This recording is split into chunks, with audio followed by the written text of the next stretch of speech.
Hi guys, welcome to our channel. நான் உங்கள் மாளவிகா. நான் வந்து ஃபைனல் இயர் எம்பிபிஎஸ் படிக்கிறேன் கவர்மெண்ட் மெடிக்கல் காலேஜில் தமிழ்நாடுல.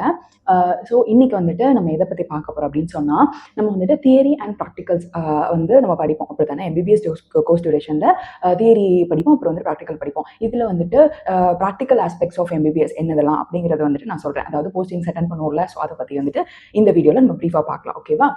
ஸோ வந்துட்டு இப்போ நீங்கள் 4 வருஷம் படிப்பீங்க, 4 வருஷம் படிப்பீங்கல்ல. இந்த 4 வருஷத்தில் இப்போ ஃபஸ்ட் இயரில் வந்துட்டு என்ன படிப்பீங்க? அனாட்டமி, ஃபிசியாலஜி அண்ட் பயோகெமிஸ்ட்ரி படிப்பீங்க. ஸோ ஃபஸ்ட் இயரை பொறுத்த வரைக்கும் உங்களுக்கு வந்து நீங்கள் ஹாஸ்பிட்டலுக்குலாம் போக மாட்டீங்க. ஓகேவா? ஹாஸ்பிட்டலுக்கு போக மாட்டீங்க. காலேஜ்லேயே தான் வந்துட்டு உங்களுக்கு தியரி கிளாஸும் நடக்கும், அதுக்கப்புறம் ப்ராக்டிக்கல் கிளாஸஸும் நடக்கும். இப்போ தியரி கிளாஸஸ் வந்துட்டு எப்படி நடக்கும்னா, ஆஃப்டர்நூன் டெய்லியுமே வந்துட்டு உங்களுக்கு தியரி கிளாஸஸ் இருக்கும். மார்னிங் டைமில் நீங்கள் மோஸ்ட் ஆஃப் த டேஸ் வந்து டிசெக்ஷன் அட்டென்ட் பண்ணுவீங்க. ஓகேவா? டிசெக்ஷன்னா என்ன அப்படின்னு சொன்னால், இப்போ அனாட்டமி சப்ஜெக்ட்ஸ் கீழே தான் வந்துட்டு அனாட்டமியோட ப்ராக்டிக்கல் ஆஸ்பெக்ட் தான் வந்துட்டு டிசெக்ஷன். ஸோ டிசெக்ஷன் ஹாலில் கெடாவர் இருக்கும். ஓகேவா? கெடாவர்னா என்னன்னு பார்த்துக்கிட்டிங்கன்னா, லைக் வந்துட்டு ஹியூமன் பாடி, அதாவது ரியல் ஹியூமன்ஸ் இருப்பாங்கல்ல, ஸோ அவங்க வந்துட்டு அவங்களோட பாடி வந்து டொனேட் பண்ணியிருப்பாங்க. நம்ம மெடிக்கல் ஸ்டூடெண்ட்ஸ் வந்து படிக்கிறதுக்காக அவங்களோட பாடியை வந்து டொனேட் பண்ணியிருப்பாங்க. ஸோ அதை வந்துட்டு ஃபார்மலினில் போட்டு கொஞ்சம் மாதத்துக்கு வந்து ப்ராசஸ் பண்ணிட்டு அவங்க வந்து என்ன பண்ணுவாங்கன்னா, டிசெக்ஷன் ஹாலில் வந்து வச்சுருப்பாங்க. அதுதான் வந்துட்டு நம்ம கெடாவர்னு சொல்லுவோம். உண்மையிலே ரொம்ப ரொம்ப ஒரு நம்ம வந்துட்டு என்ன சொல்கிறது, ரெஸ்பெக்ட் பண்ண வேண்டிய ஒரு விஷயம்னா இதுதாங்க. ஓகேவா? ஏன்னா வந்து நம்ம படிக்கணுங்கிறதுக்காண்டி ஒருத்தவங்க தன்னுடைய உடம்பே வந்துட்டு கொடுக்குறதுங்கிறது ரொம்ப பெரிய விஷயம் இல்லை. ஸோ வந்து நம்ம கண்டிப்பாக வந்துட்டு ரெஸ்பெக்ட் பண்ணுவோம். ஸோ வந்துட்டு அந்த டிசெக்ஷன் ஹால்குள்ளே நம்ம போயிட்டு டிசெக்ஷன் பண்ணுவோம்.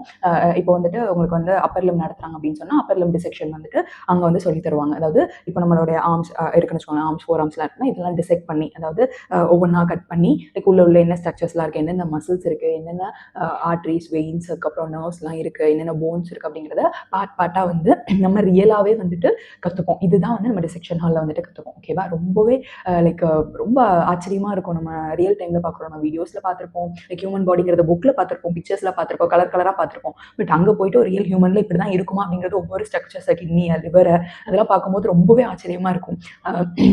ஸோ என்னோட டிசெக்ஷன் ஹால் ஸ்டோரிஸ்லாம் நான் கம்மிங் வீடியோஸில் வந்து நான் அப்லோட் பண்ணுறேன். ஓகேவா? ஓகே, இப்போ வந்து இதுதான் அனாட்டமியோட ப்ராக்டிக்கல் ஆஸ்பெக்ட் டிசெக்ஷன். ஓகேவா? அப்புறம் வந்து ஃபிசியாலஜி பார்த்தீங்கன்னா, ஃபிசியாலஜியில் வந்துட்டு லைக் வந்து நம்மளோட பிளட்டை வந்துட்டு எடுத்து அதில் வந்து பிளட் கவுண்ட்ஸ்லாம் என்ன, WBC கவுண்ட்ஸ்லாம் என்ன, அந்த மாதிரி வந்துட்டு அது ஒரு இது படிப்போம். அது போக லைக் நம்ம வந்துட்டு எப்படி வந்துட்டு எக்ஸாமினேஷன் பண்ணுவோம் ஒவ்வொரு சிஸ்டம். இப்போ சிவிஎஸ்னா கார்டியோவாஸ்குலர் சிஸ்டம், ஹார்ட் சிஸ்டம்னா அதுக்கு எப்படி எக்ஸாமினேஷன் பண்ணணும், சிஎன்எஸ்னா வந்துட்டு அதாவது சென்ட்ரல் நர்வஸ் சிஸ்டம், அதுக்கு வந்துட்டு எப்படி வந்துட்டு எக்ஸாமினேஷன் பண்ணணும், ஒவ்வொரு இதுக்கும் வந்துட்டு எப்படி அதாவது ஃபியூச்சரில் நம்ம வந்து ஹாஸ்பிட்டல் போய் பேஷண்ட்ஸ் பார்த்து அவங்களுக்கு எக்ஸாமினேஷன் பண்ணணும்ல, ஸோ அதை வந்து எப்படி பண்ணுங்கிறத ப்ரொசீஜர் படி வந்துட்டு நமக்கு சொல்லி தருவாங்க. ஸோ ஃபிசியாலஜி அது படிப்போம். அதுக்கப்புறம் வந்துட்டு பயோகெமிஸ்ட்ரியில் நம்ம வந்துட்டு என்ன படிப்போம் அப்படின்னு சொன்னால், லேப்ல, அதாவது இப்போ ஒருத்தவங்களுக்கு வந்து ஒரு கிட்னி ப்ராப்ளம் அப்படின்னு வந்தாங்கன்னா அவங்களுக்கு பிளட் டெஸ்ட் எடுத்து பார்ப்பாங்க. அப்போ அதில் வந்து யூரியா லெவல் என்ன, கிரியாட்டின் லெவல் என்ன அப்படின்னு சொல்லலாம் பார்ப்பாங்க. ஸோ இதெல்லாம் எங்கே வந்துட்டு இன்வெஸ்டிகேட் பண்ணி அதாவது எங்கே வந்து ப்ராசஸ் பண்ணி ரிசல்ட்லாம் கொடுப்பாங்க, இந்த பயோகெமிஸ்ட்ரிலாம். ஸோ அந்த இதெல்லாம் வந்துட்டு நீங்கள் வந்துட்டு அங்கே வந்து கற்றுப்பீங்க. ஓகேவா? ஸோ இதெல்லாம் ஃபஸ்ட் இயரில். செகண்ட் இயரில் வந்து நீங்கள் அதாவது ஹாஸ்பிட்டலுக்கு வந்துட்டு போக ஆரம்பிச்சிருங்க. ஓகேவா? Second year, third year, final year 3 வருஷமே நீங்கள் ஹாஸ்பிட்டலில் போஸ்டிங்ஸ் அட்டென்ட் பண்ணுவீங்க. போஸ்டிங்ஸ்னா என்னன்னா, அதாவது மார்னிங் வந்து உங்களுக்கு 8 to 12 இருக்கும்ல, ஃபுல்லாகவே நீங்கள் காலையில் எழுந்திரிச்சோடனே கிளம்பி ஹாஸ்பிட்டலுக்கு போயிடணும். உங்களுக்கு வந்து எந்தெந்த டிபார்ட்மெண்ட்டில் வந்து உங்களுக்கு வந்து போஸ்டிங்ஸ் அலாட் பண்ணியிருக்காங்க. ஃபார் எக்ஸாம்பிளுக்கு நீங்கள் வந்து இப்போ செகண்ட் இயர் ஸ்டூடெண்ட் வச்சுக்கோங்க, உங்களுக்கு வந்து ஒரு 2 மாதம் சர்ஜரி டிபார்ட்மெண்ட்டில் வந்து போஸ்டிங் போட்டுருக்காங்க, 2 மாதம் மெடிசன் டிபார்ட்மெண்ட்டில் பேட்சாக பிரிச்சு போட்டுருவாங்க. ஸோ அப்போ அப்படிங்கிறப்போ நீங்கள் அந்த டிபார்ட்மெண்ட்டுக்கு போனீங்க அப்படின்னு சொன்னால், அங்கே நீங்கள் என்ன கற்றுப்பீங்கன்னா, அதாவது ரியல் டைமாக பேஷண்ட்ஸ்லாம் வருவாங்க, ஏதாச்சும் ஒரு கம்ப்ளைண்ட்டோட தானே வருவாங்க. இப்போ ஃபார் எக்ஸாம்பிளுக்கு வந்து இப்போ சர்ஜரின்னு வச்சுக்கோங்களேன், சர்ஜரியில் வந்துட்டு ஒருத்தவங்க வந்துட்டு வயர் வலின்னு வராங்க, இல்லை வந்துட்டு ஒரு அப்பண்டிசைட்டிஸ் பிரச்சனையோட வராங்க. அப்படிங்கிறப்ப அவங்கள வந்துட்டு எப்படி வந்து எக்ஸாமினேஷன் பண்ணணும், எப்படி ஹிஸ்ட்ரி கேட்கணும், அதாவது அவங்களுக்கு என்ன தொந்தரவுங்கிறத வந்து எப்படி நம்ம கண்டுபிடிக்கிறது, எப்படி கேட்டு கண்டுபிடிக்கிறது, எப்படி நம்ம வந்து எக்ஸாமினேஷன் பண்ணி கண்டுபிடிக்கிறது, இது எல்லாமே வந்துட்டு ப்ராக்டிக்கலாக உங்களுக்கு வந்து சொல்லி தருவாங்க. ஓகேவா?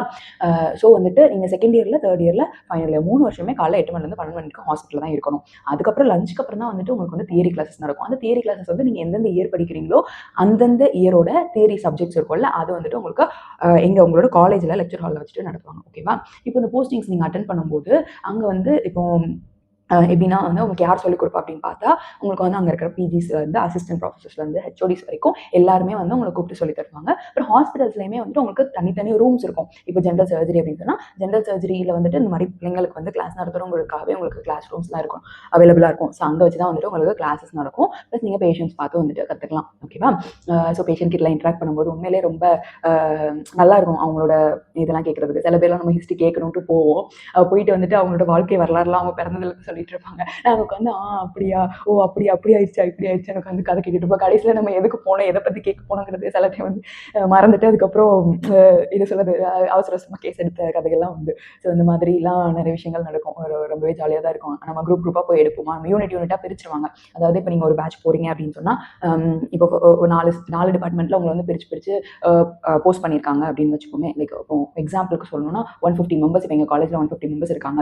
அதில் வந்து 4 பேட்சாக பிரிச்சிருக்காங்க. அதாவது 37 இல்லை 38 அந்த மாதிரி 38, 37, 37 4 பேட்சாக பிரிச்சிருக்காங்க. இப்போ ஒரு பேட்ச் வந்து மெடிசனில் இருப்பாங்க, ஒரு பேட்ச் வந்துட்டு சர்ஜரியில், ஒரு பேட்ச் வந்துட்டு ஓஜியில் இருப்பாங்க, ஒரு பேட்ச் பீடியாட்ரிக்ஸில் இருக்காங்கன்னு வச்சுக்கோங்க. இந்த மாதிரி பிரிச்சிருவாங்க. அதுலேயுமே யூனிட்டாக பிரிச்சிருவாங்க. இப்போ 5 யூனிட், இப்போ ஜெனரல் சர்ஜரியில் 5 யூனிட் இருக்க ஹாஸ்பிட்டல் அப்படின்னு சொன்னால், இப்போ வந்துட்டு 7 பேர், அதாவது ஒரு 2 யூனிட் மட்டும் 8 பேர் இருப்பாங்க, மிச்சம் 3 யூனிட்க்கு 7 பேர் இருப்பாங்க. அந்த மாதிரி இது எங்கள் காலேஜில் பிரிச்சது. ஸோ இந்த மாதிரி கவுண்ட்டுக்கு ஏற்ற மாதிரி 100 ஸ்டூடெண்ட்ஸ் தான் அந்த காலேஜில் இருக்காங்க, எத்தனை யூனிட், 3 யூனிட் தான் அந்த காலேஜில் இருக்குன்னா அதுக்கேற்ற மாதிரி பிரிப்பாங்க. இப்போ 250 பிள்ளைங்க சில காலேஜில் இருக்காங்க, அதுக்கு ஏற்ற மாதிரி பிரிச்சிருவாங்க. அப்போ நம்ம யூனிட் பீப்புள்ஸ் மட்டும் அப்போ போயிட்டு நம்ம வந்துட்டு கேஸ் எடுப்போம். ஓகேவா? இப்போ இதில் வந்து நீங்கள் செகண்ட் இயரில் என்ன போன உடனே வந்து எப்படி வந்து ஃபுல்லாக எக்ஸாமினேஷன் பண்ணி ட்ரீட்மெண்ட் கொடுக்கறதெல்லாம் கற்றுக்க முடியும். ஸோ ஸ்டெப் பை ஸ்டெப்பாக கற்றுக்க சொல்லுவாங்க.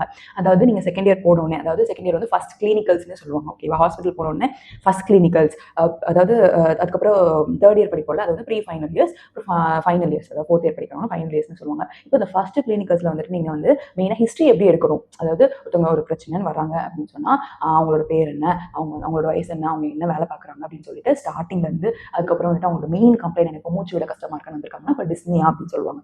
அப்போ வந்துட்டு அதை பற்றி டீட்டெயிலாக, இப்போ வந்து சளி வருதுன்னு சொல்கிறாங்கன்னா அப்போ காஃப் வருது, அப்போ காஃப், அப்புறம் ஸ்பூட்டம், அதாவது சளி வருது, அது வந்துட்டு எவ்வளோ நாளாக வருது, அதோட எப்போ ஆரம்பிச்சது, எவ்வளோ நாள் இருக்குன்ட்டு எப்படி ஹிஸ்ட்ரி எடுக்கணும். அதாவது அவங்க முன்னாடி வேறு ஏதாச்சும் அவங்களுக்கு வந்துட்டு நோய் இருந்துச்சா, இல்லை தொடர்ந்து இதுக்காச்சும் மாத்திரை வந்து சாப்பிட்டு இருக்காங்களான்னு ஃபுல் ஹிஸ்ட்ரி டேக்கிங்னு சொல்லுவாங்க. ஸோ இதை தான் நீங்கள் செகண்ட் இயரில் வந்து நல்லா கற்றுக்கணும். ஓகேவா? அப்புறம் தேர்ட் இயரில் எக்ஸாமினேஷன் எப்படி பண்ணணும் அப்படிங்கிற, எக்ஸாமினேஷனாக பேஷண்ட்டை நம்ம தொட்டு எக்ஸாமினேஷன் பண்ணுறது. ஓகேவா? செத்து வச்சுலாம் எக்ஸாமினேஷன் பண்ணணும். இதெல்லாம் வந்துட்டு நீங்கள் தேர்ட் இயரில் வந்து நீங்கள் கற்றுப்பீங்க. அது உங்களுக்கு சொல்லி தருவாங்க, அதேபடி நீங்கள் வந்து கற்றுக்கலாம். ஃபைனல் இயர் வந்து ஃபுல்லாக, அதாவது நல்லா ஹிஸ்ட்ரி எடுக்க தெரிஞ்சிருக்கணும், நல்லா கிளினிக்கல் எக்ஸாமினேஷன் பண்ண தெரிஞ்சிருக்கணும், அப்புறம் வந்து ஃபுல்லாக டயக்னோஸ் பண்ண தெரிஞ்சிருக்கணும். ஓகே, ஃபுல்லாக தெரியாட்டியும் இந்த சிஸ்டம் தான் அப்படிங்கிறதாச்சும் தெரிஞ்சிருக்கணும். ஒருத்தர் வந்து மூச்சு திணறல்னு வராங்க. இப்போ மூச்சு திணறல்னு வரும்போது இருதய பிரச்சனை இருந்தாலும் மூச்சு திணறல் வரும், அதுக்கப்புறம் நுரையீரல் பிரச்சனை இருந்தாலும், லங்ஸ் பிரச்சனை இருந்தாலும் வந்துட்டு மூச்சு திணறல் வரும். அதுக்கப்புறம் நம்ம கேட்குற கேள்விகளை வச்சே வந்துட்டு நம்ம வந்து அது வந்து இருதய பிரச்சனை தானா, இல்லை வந்து மூச்சு திணறல், அதாவது சிவிஎஸ் சிஸ்டமா இல்லை ஆர்எஸ் சிஸ்டமா நமக்கு வந்துட்டு டிஃபரன்ஷியேட் பண்ண தெரிஞ்சுக்கணும். எக்ஸாம்பிளுக்கு சொல்கிறேன். ஓகேவா? இந்த மாதிரி வந்து ஃபைனல் இயர் படிக்கும்போது உங்களுக்கு இவங்க இந்த சிஸ்டம் ஒருத்தவங்க வந்து கை கால் ரெண்டுமே வந்து காலையிலேருந்து எழுந்திரிச்சோன்னே எனக்கு வந்து தூக்க முடியல, அப்புறம் வாய் ஒன் சைட் போனிக்கிச்சு, இந்த மாதிரிலாம் வராங்க அப்படின்னு சொன்னால், ஓ இது வந்து ஸ்ட்ரோக் கேஸ், அதாவது சிவிஏன்னு சொல்லுவாங்க, செரிப்ரோவாஸ்குலர் ஆக்சிடென்ட், இது வந்து ஸ்ட்ரோக் கேஸ். இந்த மாதிரி உங்களுக்கு வந்து இந்த சிஸ்டம்னாச்சும் உங்களுக்கு வந்து கண்டுபிடிக்க தெரியும். ஓகேவா? இதான் ஃபைனல் இயரில். அப்புறம் வந்து அதோட ட்ரீட்மெண்ட் ஆஸ்பெக்ட் பற்றிலாம் அவங்க சொல்லி தருவாங்க, டிஸ்கஸ் பண்ணுவாங்க. ஸோ அதெல்லாம் கற்றுப்பீங்க. ஸோ இதெல்லாம் படிச்சு முடிச்சுட்டு தான் நீங்கள் வந்து லாஸ்ட்டில், அதாவது இன்டர்ன்ஷிப் பண்ணுவீங்களா, 1 இயர் ஒர்க் பண்ணுவீங்கல்ல, அப்போ வந்துட்டு நீங்கள் வந்து ஃபுல் அண்ட் ஃபுல் ஒரு பேஷண்ட்டை வந்து எக்ஸாமினேஷன் பண்ணி ஹிஸ்ட்ரி கேட்டு அப்புறம் உங்களுக்கு ட்ரீட்மெண்ட் கொடுப்பீங்க. அவங்க சீனியர்ஸ் வந்து ஹெல்ப் பண்ணுவாங்க. ஸோ இதுதான் ப்ராக்டிகல் ஆஸ்பெக்ட் ஆஃப் தி இது. அது போக என்னன்னா, நீங்கள் வந்து கிளினிக்கல் சொல்லி தருவாங்க, ப்ளஸ் ஆப்ரேஷன் தியேட்டர்ஸ் அட்டன் பண்ணுவீங்க. சரியா? எதுலலாம் அட்டன் பண்ணுவீங்க அப்படின்னு சொன்னால், ஜென்ரல் சர்ஜரியில் ஆப்ரேஷன் தியேட்டர், சர்ஜரினாலே ஆப்ரேஷன் தானே, ஸோ அதுக்கு ஆப்ரேஷன் தியேட்டர் அட்டன் பண்ணுவீங்க. அப்புறம் வந்து ஓஜி, ஆப்ஸ்டெட்டிக்ஸ் அண்ட் கைனகாலஜி, அதில் வந்துட்டு லேபர் எப்படி நடக்குதுங்கிறதுலாம் பார்ப்பீங்க. அதாவது நார்மல் டெலிவரி எப்படி நடக்குது, சிசேரியன் எப்படி நடக்குதுலாம் ரொம்ப ஆச்சரியமாக இருக்கும். ஒரு சைடு கஷ்டமாக இருக்கும், ஒரு சைடு சந்தோஷமாக இருக்கும். அந்த குழந்தைய பார்த்தோன்னே இதெல்லாம் ஒரு மிக்ஸ்டு ஃபீலிங்ஸுங்க. இதெல்லாம் வந்துட்டு எக்ஸ்பீரியன்ஸ் பண்ணால் தான் தெரியும். ஸோ அதெல்லாம் பார்ப்பீங்க. அப்புறம் இஎன்டியில் வந்துட்டு காது மூக்கு தொண்டை இருக்குல்ல, அங்கே வந்துட்டு சர்ஜரிஸ் பண்ணுவாங்க, அதை பார்ப்பீங்க. ஆப்தமாலஜி, கண்ணில் சர்ஜரி பண்ணுவாங்க. ஸோ அதெல்லாம் இந்த இதெல்லாம் வந்துட்டு நீங்கள் வந்துட்டு ஆப்ரேஷன் தியேட்டர்ஸ் அட்டெண்ட் பண்ணுவீங்க. அதெல்லாம் உண்மையிலே வேறு லெவல் ஃபீலிங். ஓகேவா? ஸோ இதெல்லாம் செகண்ட் இயர்லேருந்து ஆரம்பிச்சிடும். செகண்ட் இயர்லேருந்து நீங்கள் ஆப்ரேஷன் தியேட்டர்லாம் போக ஆரம்பிச்சிருங்க. ஓகேவா? ஸோ இதுதான் practical aspect of the MBBS. ஓகேவா? ஓகே, இதுக்கப்புறம் அப்கமிங் வீடியோஸில் ஒவ்வொரு வருஷம் வந்துட்டு என்னென்ன படிக்கணும், எப்படி வந்துட்டு என்னென்ன புக்ஸ் யூஸ் பண்ணணும், இதெல்லாம் வந்துட்டு நான் ஷேர் பண்ணுறேன். ஸோ இந்த வீடியோ உங்களுக்கு பிடிச்சிருந்துச்சுன்னா லைக், ஷேர், கமெண்ட் பண்ணுங்கள், சப்ஸ்கிரைப் பண்ணிடுங்க. நியூ சேனல், ஒரு நியூ பிகினிங். ஓகேவா? அப்போ தான் எனக்கு வந்து கொஞ்சம் என்கரேஜ்மெண்ட்டாக இருக்கும் இன்னும் வீடியோஸ் போடணும் அப்படிங்கிறதுக்காக. நீட் எக்ஸ்பீரியன்ஸ்லாம் இருந்தீங்கன்னு சொன்னால் இந்த வீடியோஸ்லாம் பார்க்கும்போது உங்களுக்கு வந்துட்டு ரொம்ப இன்ஸ்பைரிங்காக இருந்துச்சு அப்படின்னு சொன்னால் கமெண்ட் பண்ணுங்கள். நீங்களும் கூடிய சீக்கிரம் வந்துட்டு ஹார்ட் ஒர்க் பண்ணுங்கள், உங்களுக்கு சீட் கிடைக்கும். சீக்கிரமாக வந்துட்டு ஒரு கவர்மெண்ட் மெடிக்கல் காலேஜில் வந்து நான் சொன்ன விஷயங்கள்லாம் எக்ஸ்பீரியன்ஸ் பண்ணுங்கள். ரொம்ப ஜாலியாக இருக்கும். ஓகேவா? ஓகே, பாய் கைஸ், பாய், தேங்க்யூ.